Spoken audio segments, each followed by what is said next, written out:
Hello everyone, my name is Jeff Rolka. I want to thank you for checking out my video. This is Community Questions, where you get to ask questions and I do my best to give you the best instruction and answers that I possibly can. Thank you so much for participating and playing along with me. I do so enjoy the questions and having a chance to interact in this way. So thanks so much. The timeline's got like the chapters in it. So if you want to surf around in here, you can use this as sort of an encyclopedia. And the questions, I've put the snippets in the top of the description there so you can check that out. So let's get started. Hey Jeff, can you please make a video on how to add texture and layers to your voice and make it sound romantic? I don't know what that means, I'm afraid, because romantic may mean something terribly different to you than it does to me. When I think about romantic, I think about lush, stacked harmonies and an awful lot of double tracking. If that's what you mean, maybe leave a comment and I could show you how to do that, because that's kind of a fun thing to do. If you just want stacked harmonies, there's already a couple videos on that, but one in particular is one that I did a little while ago called Build Your Own Choir. I'll try to remember to put a link in the description or in the cards here. But in that, I showed you how to do a 3-part harmony for the vocals. And if you really wanted to make it super lush, you would just track those, 2 or 3 times each and blend them all. You might do a little bit of different balancing and things like that with your voice, where one part, like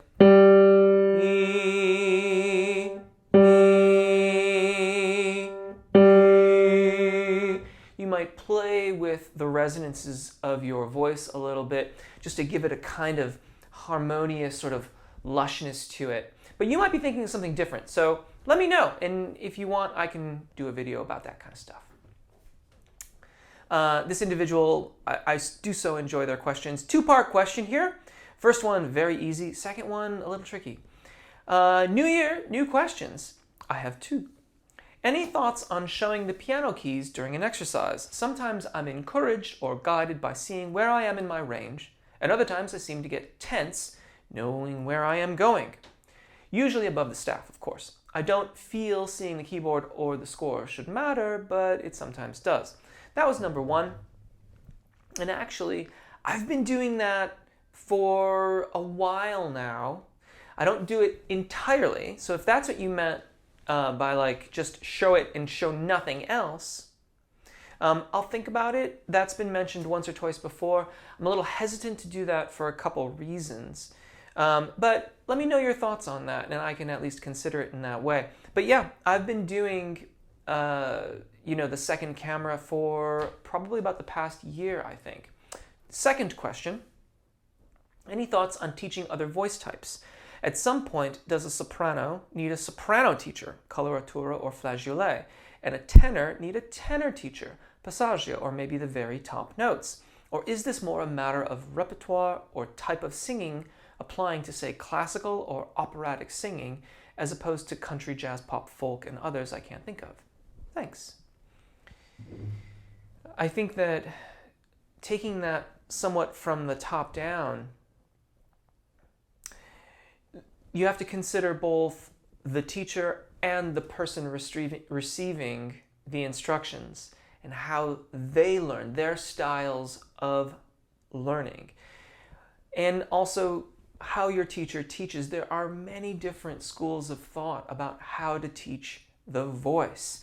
My teaching is a somewhat bel canto approach that's been put through the ringer of Richard Miller's teachings and my thoughts and study in the matter, and my own spin on how to approach the concepts in the guise of coming to a neutral overall tone production for a given voice. Another individual might not respond as well to that kind of teaching. And so there are other people that teach similar concepts in similar ways, different ways, complete opposite ways. You might find that someone who appears to be teaching in exactly the opposite way gets the same result from someone as another person who teaches it the opposite way from them, if you get my drift. It really depends a lot on the individuals involved. Speaking for myself, one of the most influential instructors for me in all of the time that I studied was a mezzo-soprano, Megan Dibble. And I have unknown amounts of gratitude for the way that she was able to explain concepts to me, the way that she helped me adopt passaggio breath management into my singing, how she's an opera singer, but of course I sing mostly popular genre music, and she was very open-minded about how to apply this practice to what I was singing. In any case, is it possible that that might be a better path for some? Absolutely. Is it entirely necessary? I don't know. Perhaps at the most extreme ends of the spectrum, maybe, but for the vast majority of vocalists, perhaps not. It's really, really hard to say. I really do think it comes down to the individual and how they learn and how they wish to learn. Hi Jeff, do you have any tips for keeping the low notes we have in the morning throughout the day? I find that I can effortlessly hit C2 and B1 in the morning before speaking or singing a lot, but after warming up and singing my lowest usable note becomes a D2. That's really tricky, especially if you want to have a consistent tone quality to the notes that are immediately above it. Once our vocal folds start to get warmed up and the blood starts flowing, they tend to get a little bit more turgid, and so those extreme low notes aren't as accessible as they can be very first thing before that activity has started to set upon the vocal fold. If you're okay with slight adjustments to the tone quality, you might experiment with a little bit of vocal fry. That will probably get you at least a semitone. It might even get you the whole step that you're looking for there. It may be accompanied by a slight sound of separation of the vocal fold. Hopefully not raspiness. Hopefully you'll be able to keep the vocal folds more closely adducted than that.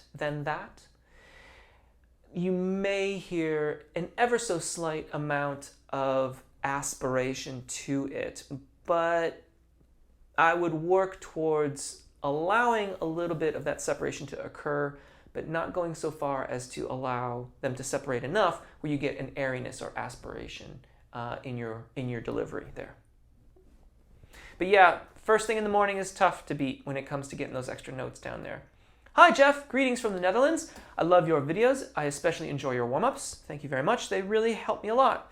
I am a 20-year-old baritone and I just got comfortable singing in my upper range head voice. But I noticed that when I sing higher than D-sharp 4 in head voice, my voice starts to sound raspy. What could I do to combat this? So I find this question interesting because the individual is saying that they're comfortable in their upper range head voice, but they're not exactly. This raspiness is there.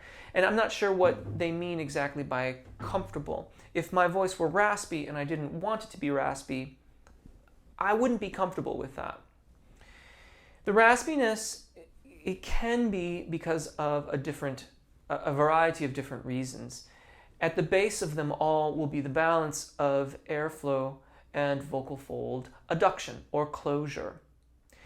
The vocal fold will not be able to remain adducted or closed if it does not have adequate airflow such that it can elongate across the duration of the zona di passaggio. So, for example, that's middle C. That's give or take roughly where my primo passaggio is. And this F above middle C is about where my secondo passaggio is. While I'm singing my scales,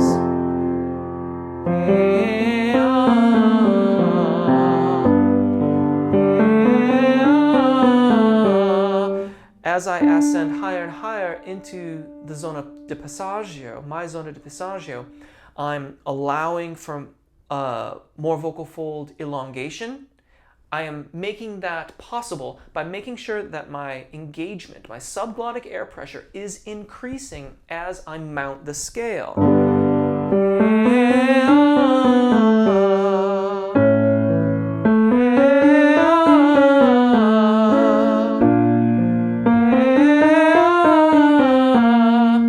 as I'm getting to the top of my zona de passaggio, I am nearly into my cricothyroid dominant singing voice, my head voice.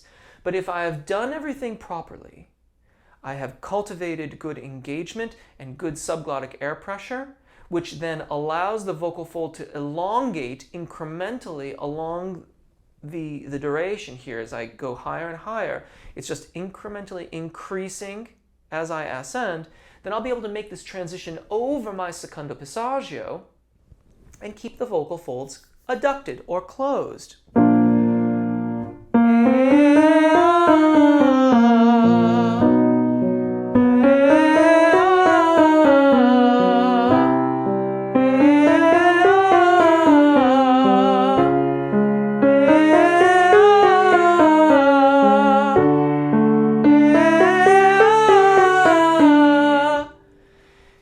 The closure of the vocal fold is what keeps the tone quality consistent.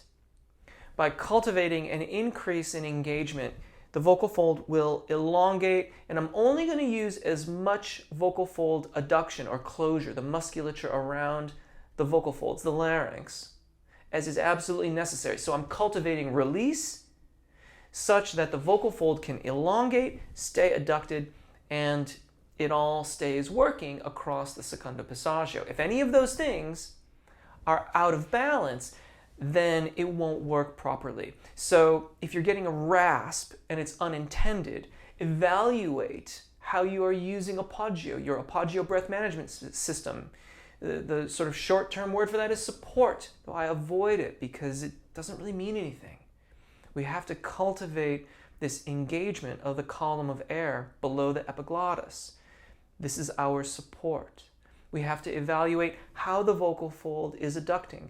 Are you allowing for incremental changes across the zona de passaggio so that you're making that tip over point from thyroarytenoid dominant singing, even though you're in the zona de passaggio, to cricothyroid dominant singing, head voice, at just the best part where one is able to hand it off to the other that way. Evaluate those items. Find out what it is that's a little bit out of balance, and you can begin to practice to take care of that. Love this question. How do you avoid lifting your larynx while doing lip trills?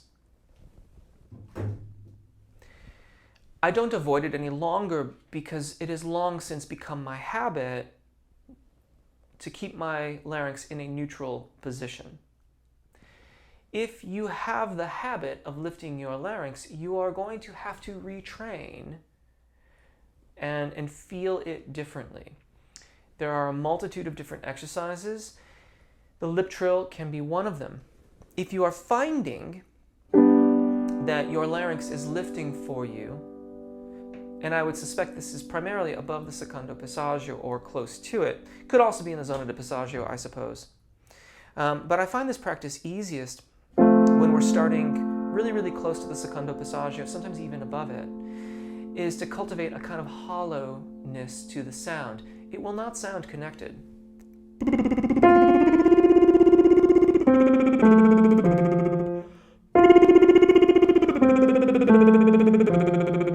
But notice how it changes as I come out of the, this is an F major triad. So that F is right at my secondo passaggio, just right below it. Very hollow. A little bit brighter sounding.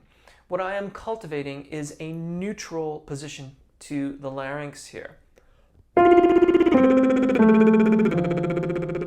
You can cue into the sound of your voice. You can listen to that sound, and if it sounds like that, then you might take your hand and also lightly, we're not holding, we are just checking. We are barely touching ourselves. We are barely touching the throat here.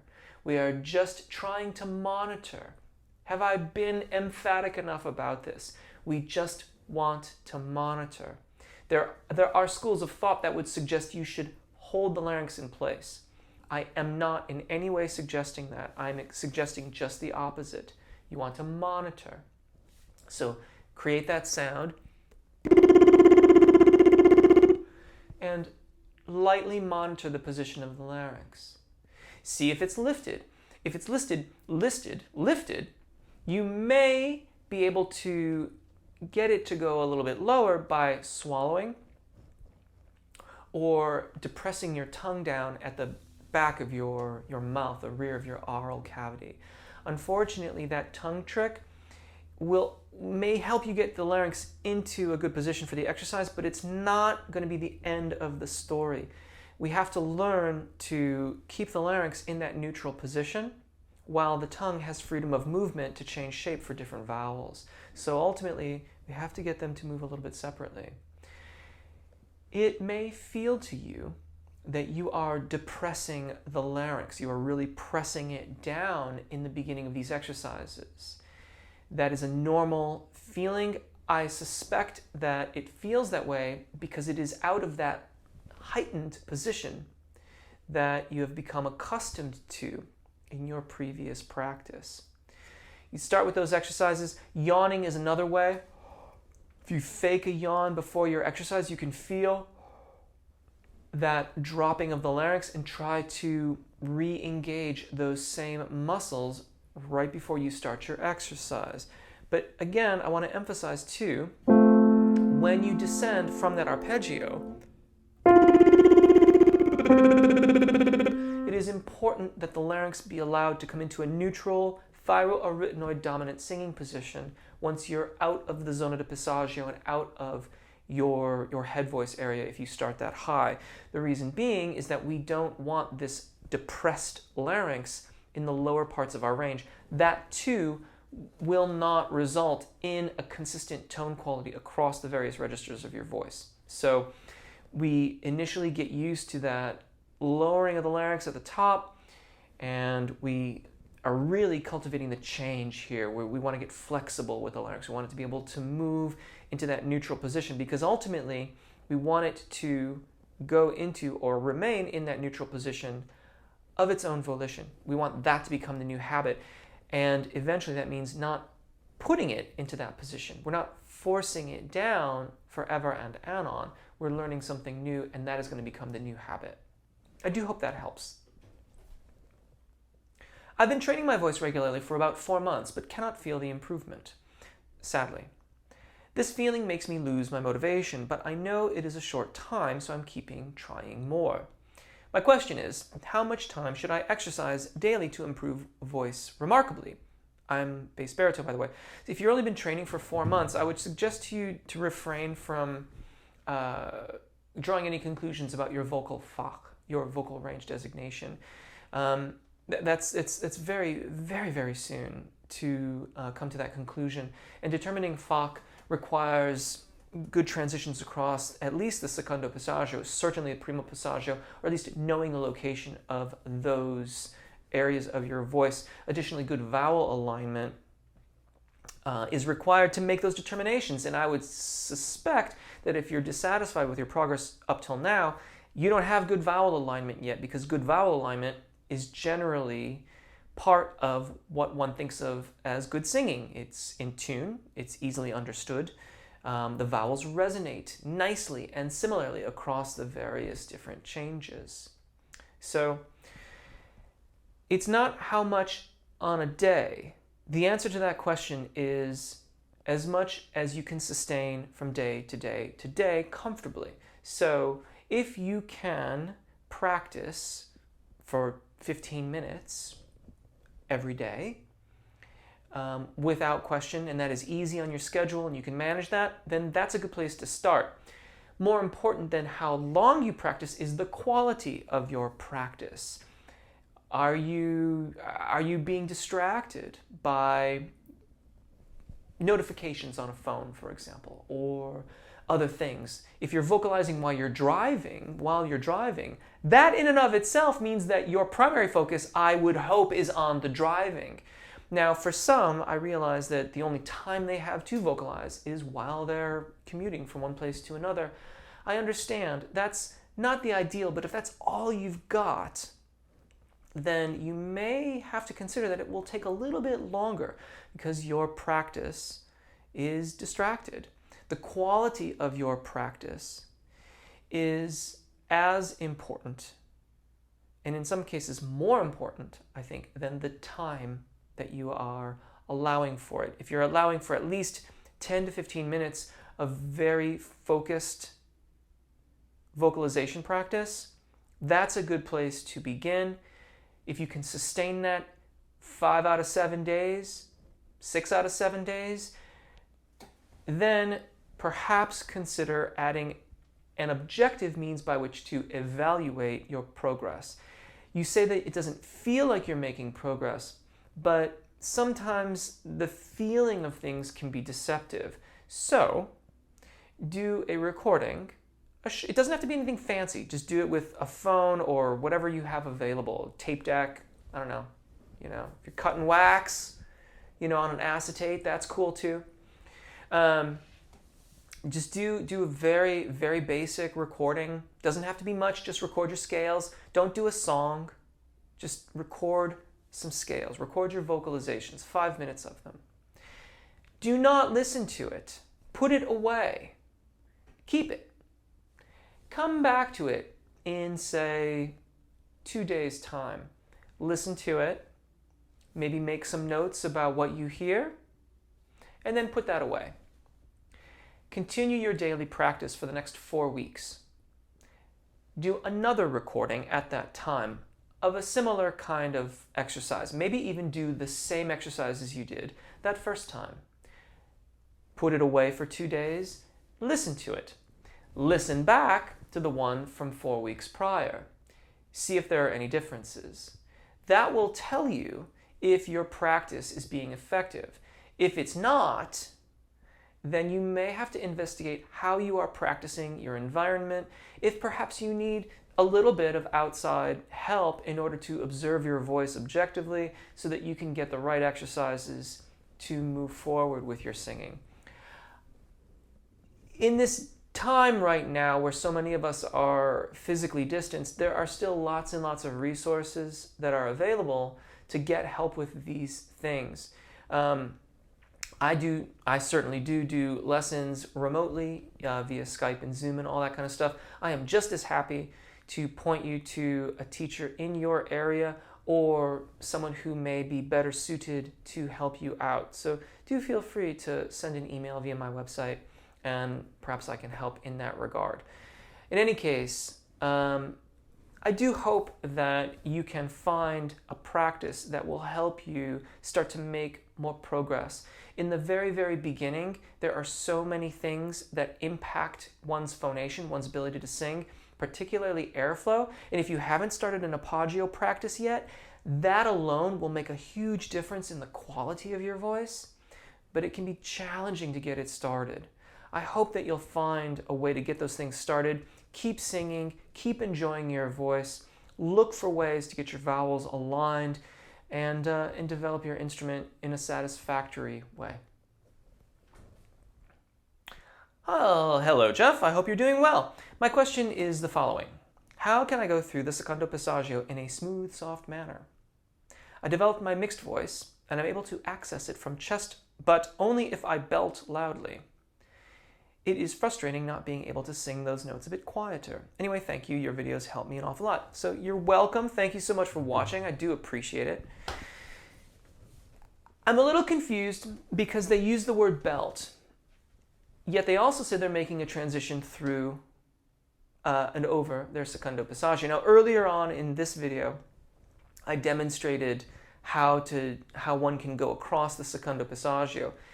If you're actually belting, then that requires, what you are doing when you are belting is you are committing to the thyroarytenoid dominant singing voice.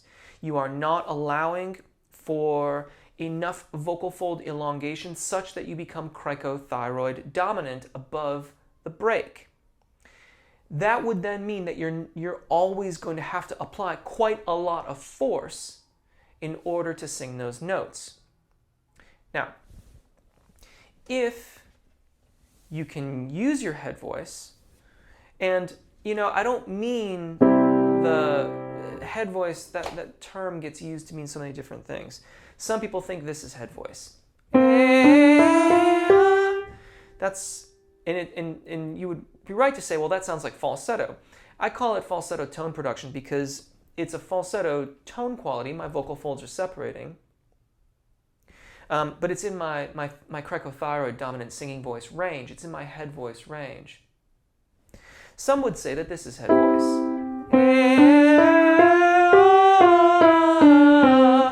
And they would be right, because that certainly is my head voice.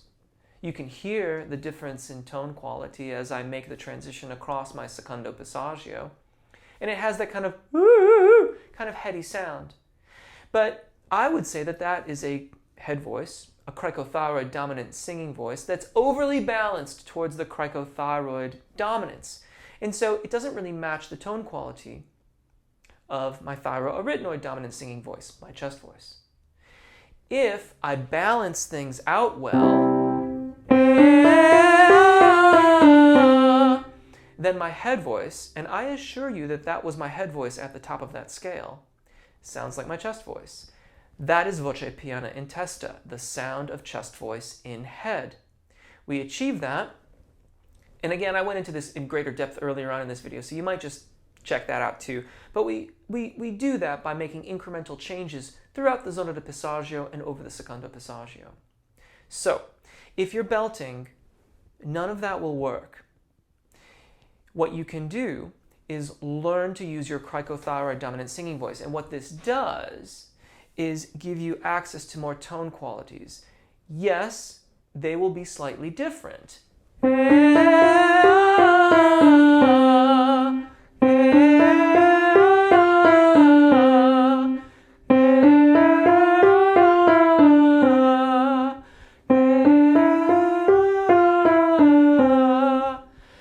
But it does open up a variety of different colors that you can use if the song that you are singing requires that kind of color change. And you can obviously, it sounds like you can belt it out, so you can always do that. That's always available to you. But learning to adequately access that upper register in a cricothyroid dominant singing voice, a head voice, by making a smooth transition over the secondo passaggio would be the way forward, I would suggest, in order to give you different volume and different colors for those top notes. There's one other thing I might add to this, and that is that there is a base level of volume for voce piana in testa. In other words, to have the sound of chest voice in head. There is a base level of volume required in order to have that parity and a good handoff between the vocal folds. So if I start here,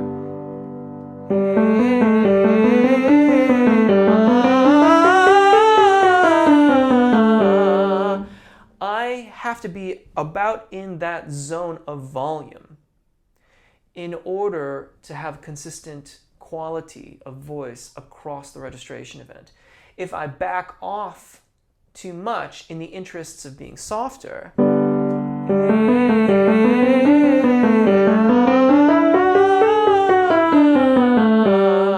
I'll still get the pitches, but you'll hear that it's ever so slightly a different color. And that is because I've backed off a little bit of the engagement, not by much, mind you, just a little bit. And so I get a bit more cricothyroid dominance, or a bit more head voicey sound, and you get a different color.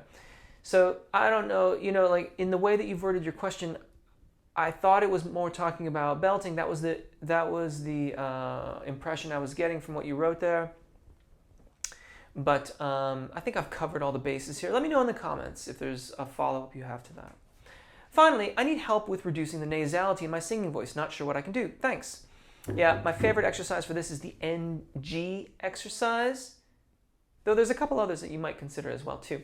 The NG sounds like this. You say hung, and you hold on to that NG at the H-U-N-G, hung. And what this is doing is it's putting all the airflow out your nose. This lets you very carefully evaluate how you are using those resonances, and it will also tell you how well adducted your vocal fold is. If you get a sound like I just demonstrated,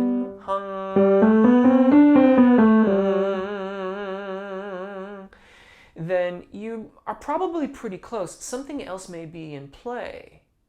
If it sounds like this, then you have too much separation of the vocal fold. And that's going to be very, very nasal indeed. You can try to decrease the sense of vibrations. Like when I do that, I feel an awful lot of vibrations in my nose. Even though is still all coming out my sinus passages, it's not nearly so buzzy, and I don't feel it so distinctly in those sinus passages. So you may try to direct the column of air back. It's not really going back, you're just thinking it in order to try to keep the vocal folds better adducted so that the sinus cavities don't resonate quite so much. You can also do your vocalizations by alternately pinching and releasing your nose. And the game here is, if it's really, really bad, pinch first.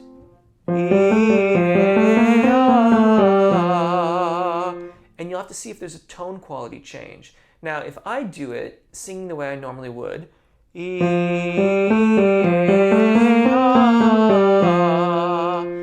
not that there's no air going out my sinus passages. They're certainly open and I'm allowing it. It's just that there's not very much. If there's too much,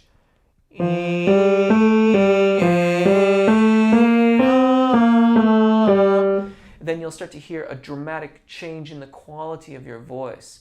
You may also feel your fingers vibrating when you pinch it because of the air that's wanting to come through the sinus passages.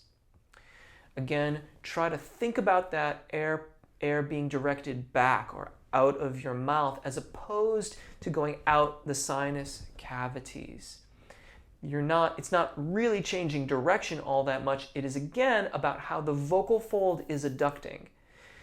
But when we think about it this way, it tends to help us think differently about how the vowels sit, and it can help us with that resonant quality. After you can get it so that your fingers no longer feel those vibrations, you can practice alternately pinching your nose and releasing it and monitoring the tone quality changes. If there are no changes in the quality of tone, you're probably doing pretty good, and you can just do your vocalizations as necessary, perhaps. You may, however, want to keep on checking in if this has been a habit up till now, because they can kind of creep back in without you noticing it too much. And the second time around, it'll be easier to fix, but you want to stay on top of it. I do hope that helps. Thank you all so much for your questions. I do love the questions. My name's Jeff. Take really good care of your voices. Enjoy singing. I hope you've subscribed, and hopefully we'll see you again.